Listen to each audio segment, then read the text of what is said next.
Required minimum distributions. If you have an IRA, a 401k, any of those deferred plans, you need to listen to this episode all the way through. We hope you've been enjoying all the episodes from Secure Your Retirement. If you'd like to keep learning and receiving these episodes, hit the subscribe button and the bell so you receive alerts when they come out. We've helped thousands of listeners get on the path to securing their retirement. Now it's your turn. Let's dive in.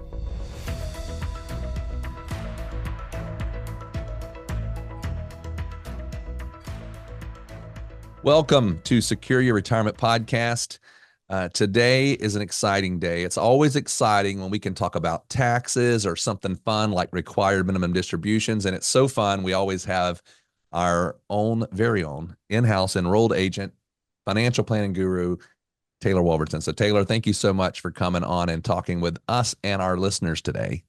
You're welcome. So today we are going to talk about what are called required minimum distributions. We call them RMDs. And so there's lots of rules around these. And so we thought it would be a good episode to have Taylor come on and talk us through all of these rules and how it works. So let's just start off real simple here. Taylor, could you kind of just let people know what is this thing RMD? Like, what is it? Define it for us. Yeah, so if you are the owner of an account that is tax deferred, so that would include traditional IRAs, SEP IRAs, simple IRAs, employer plans like your 401ks, or some, depending on your employer, might be named a 403b or 457. Any of those accounts, once you reach a certain age, require you to take distributions each year from that account and pay the tax on the distributions. And the point is really for the government to get the revenue from those accounts, since you have been deferring the tax for so long as you've been contributing to it and had it, that once you reach a certain age, you're forced to start paying the tax on it so the government can collect on that revenue. Yeah, that's right. So we made a deal with the government to get some tax benefit up front by putting into the 401ks or the IRAs. You get a tax benefit in that calendar year, but then it comes back later on. And you mentioned at a certain age that these RMDs or required minimum start. So help us understand those ages, because there's been some changes along the years here. Right, yes, the laws have changed fairly recently. So prior to the end of 2019, the start age for RMDs was 70 and a half. Then at the end of 2019, we got the first Secure Act, which changed the RMD age to 72.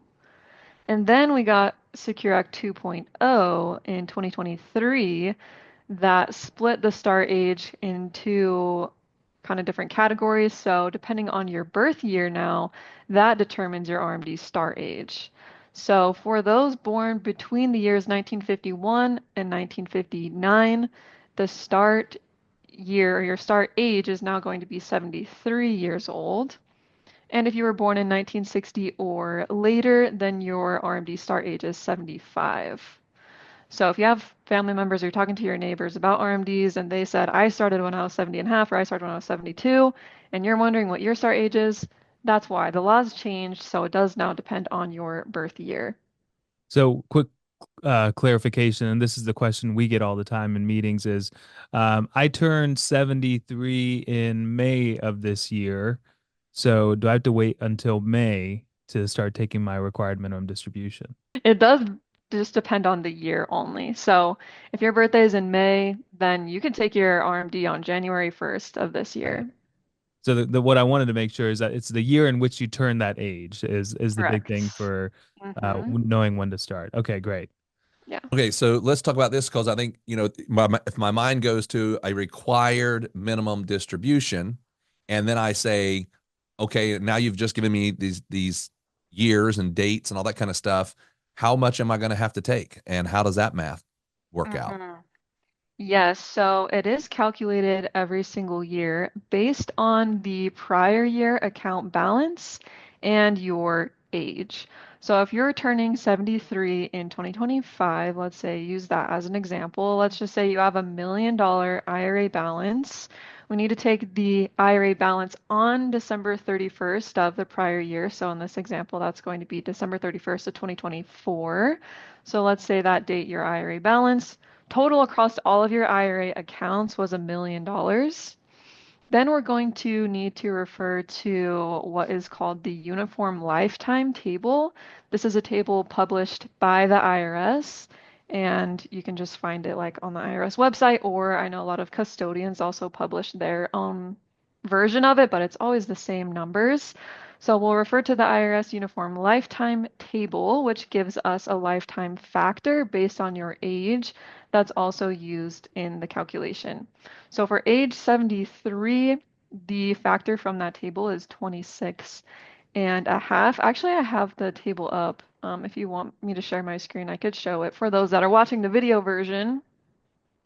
But we're going to take that factor, so the 26 and a half, and use that in our calculation. So starting with the $1 million IRA account balance, we're going to divide that by 26 and a half, and that will give us the RMD for 2025.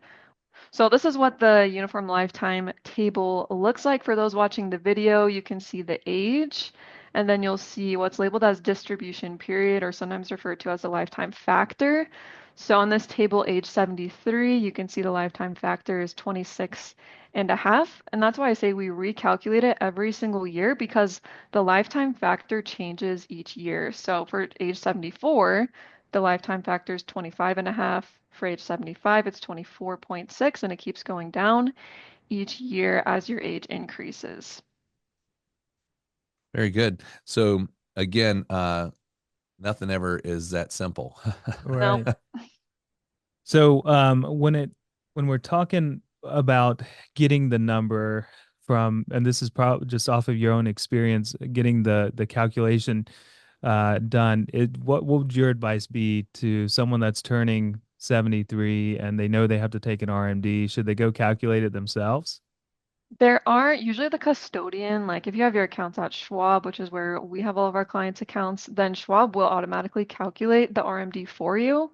So you don't really need to go like look at the table and calculate it all out, find the account balance and stuff like that. You can usually just refer to the custodian's website and you can usually find it there. All right, fantastic. So let's talk. Another more common question that we get is, well, okay, I know that I'm of the age of RMD. I know how much I need to take. So let's talk about now deadlines and how to take it from the perspective of frequency. So what are the options there, and what are the deadlines we need to think about and think through? Yeah, like we said, the year is really what matters the most. So if you want to take your entire RMD as a one-time lump sum distribution on January 1st, then that's possible. You can do that. If you would prefer to spread it out throughout the year and take it as a monthly distribution, divide the year total amount by 12, then you can do that. It's really more your personal preference comes into play more here than the rule is the entire amount just needs to be out of the account by December 31st of that year. So, whatever your preference is as far as cash flow, if it's helpful for you to have a monthly distribution or to have it all at once upfront, or if you want to delay it a little bit towards the end of the year, then whatever works for you is how we'll set it up for you. So let's go into the to this idea that we kind of hit on a little bit earlier about that first year. Can you walk through that first year of I just hit, whether it be 73 or 75, whatever it is? Might say my birthday is, I turned 73. No matter when I turn 73, I'm turning 73 in the year 2025. What are my rules on that first year? Yeah, the first year is unique because technically the deadline is April 1st of the year following when you turn 73. So if you turn 73 in 2025, technically that first year deadline is April 1st, 2026.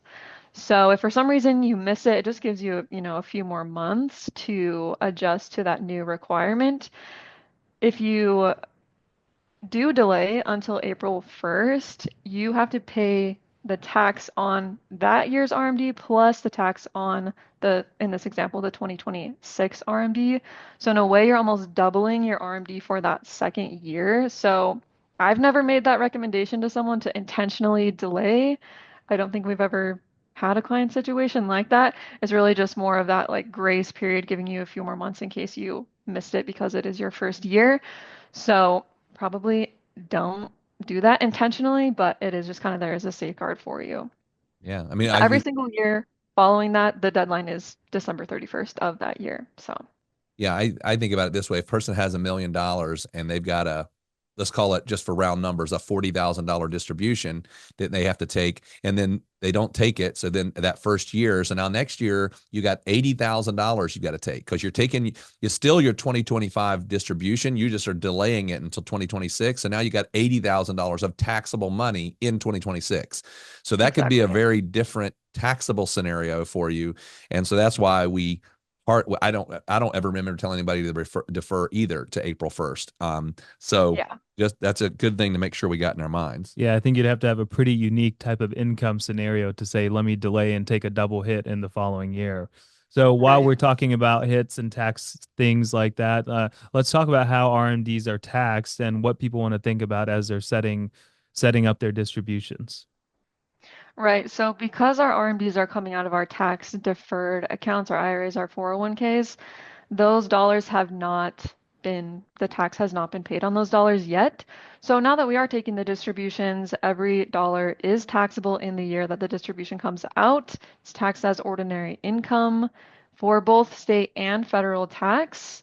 So it is important to think about now that we have that income included, in what way are we going to arrange the tax to be paid, whether that could be by putting in place estimated tax payments that you're making throughout the year, or it could be by withholding tax from the distribution, which is set up as a percentage at the time the distribution comes out of the account, so that when you receive the income, the tax is automatically paid for you that's associated with that. So it's important to think about how you want to go about that, because what you don't want to do is take the distributions, not think about the taxes, and then be surprised at the time that you file your tax return, now that you have that potentially new source of income and you don't want to surprise new tax bill at the same time.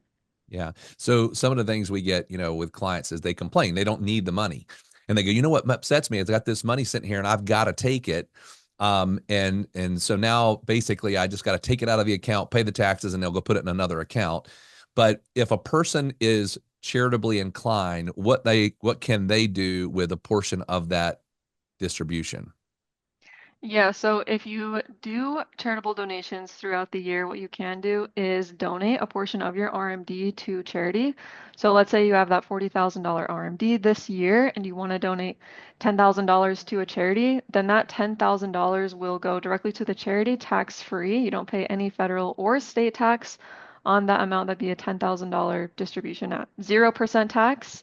And then the remaining $30,000 is what you will need to take as a distribution. So the charitable donation part counts towards your total RMD for the year. And on that point too, just with if you're taking the RMDs and you don't need the income, some people ask, I've gotten this question a couple of times, you cannot put it back into your IRA. There is no reinvesting in the IRA. You also cannot put it into a Roth IRA. I like the idea, but that's against the rules. You can put it into a brokerage account if you want to reinvest it and still have, you know, investment growth associated with that if you don't want to just keep it in like a checking or savings account. So don't put it into back into your IRA or your Roth IRA, but you can keep elsewhere. Yeah, I like to make it super simple and say when I get the question of well, I've got my RMD, what am I supposed to do with this? I make it simple and say, well, you take it out, you pay the tax on it, and you spend it. Or you take it out, you pay the tax on it, and then you reinvest it back into a brokerage account or just build up your cash bucket. But you can't put it back in to your IRA or convert it to Roth. And then the final option is you take it out, don't pay any tax on it and give it away as a QCD. So not directly taking it out yourself, but directly giving it to charity is going to avoid the tax on it. Those are really the three options when you boil it down. So what we want to make sure we take our RMD, right, Taylor? Because there are penalties imposed if we don't. Help us understand those because they have changed as well here over the years. Right. Yeah. So the penalty if you miss your RMD is 25% of the missed amount. And if you make up that distribution within at least 2 years, so if you miss an amount and then 2 years later you realize it and you take that amount out, then you can fill out a form and you can ask the IRS to waive the penalty and it will drop to, or not completely waive the penalty, but reduce the penalty. It will drop from 25% to 10%. So there are ways to get it reduced if you have a good reason or an explanation that the IRS will accept for why it was missed in the first place. But yeah, the penalties also have been reduced as a result of the Secure Act. It used to be 50%. So even 25% in comparison to 50% seems generous now. So yeah, definitely don't miss it though. Don't pay the penalties. It's not worth it. Just stay on top of it each year. Hey, one quick question we get too is, they want to know how much they've got to take out of their Roth. What's the requirement of distribution on a Roth IRA? Yeah, one of the advantages to a Roth IRA is that RMDs are not required. I guess that was kind of repetitive, but there are no RMDs on Roth IRAs. So you don't ever have to take distributions from your Roth IRA if you don't want to. So yeah, Roth IRAs are a little more flexible in that aspect. You can choose more when you want to take those distributions and be more intentional about that part of the planning. Yeah, that's one of the things I love about those and why people should be looking at doing, if they can and it makes sense, to do conversions into the Roth, because now I can reduce my required minimum distribution later in years, as well as I don't have those distributions. Well, thank you very much. Anything else, Exactly. Merce, that you have? Nope. I was just going to tease an upcoming episode that we're going to do. Today, we're talking about required minimum distributions. We're definitely going to be bringing Taylor back on to walk through inherited required minimum distributions. That's a whole different ball game. Taylor, thanks for being here today to help us understand RMDs and all the questions that we get. You answer so nicely. So thanks for your time today. Yeah, you're welcome. We hope you have enjoyed this episode of Secure Your Retirement. If you would like to learn more, we have actually created an online course called 3 Keys to Secure Your Retirement. This video course helps you to think through all the different steps as you get ready to plan for and live throughout retirement. You can access this by going to our website, pomwealth.net. In addition, you can also subscribe below to our podcast called Secure Your Retirement. For more retirement tips, check out these videos. Also, if you find them valuable, please subscribe to our YouTube channel and give us a like.